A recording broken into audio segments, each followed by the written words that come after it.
So నాయకుడిని ఏదో ఒకటి చేయాలి మనం.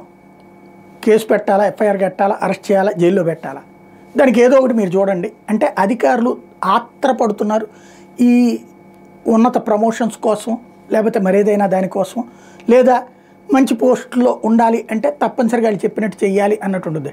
కానీ ఈ సందర్భంగా తయారు చేస్తున్నటువంటి డాక్యుమెంట్స్లో ఉండే లోపాలు ఆటోమేటిక్గా ప్రత్యర్థులు వాడుకుంటారు. అట్లాగే ఇప్పుడు కాకాని వాడుకుంటున్నటువంటి పాయింట్ ఏంటయ్యా అంటే 60 మెట్రిక్ టన్నుల క్వాడ్జి మెటల్ అపహరించినట్టు కాకాని మీదన అంటే ఈ ఎఫ్ఐఆర్లో ఉంటే అందులో టన్ను 12 లక్షల రూపాయలు చొప్పున రాశారట.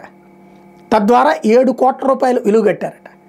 అసలు వాస్తవంగా బహిరంగ మార్కెట్లో ఈ క్వాడ్జి ఉండేది టన్ను 20,000.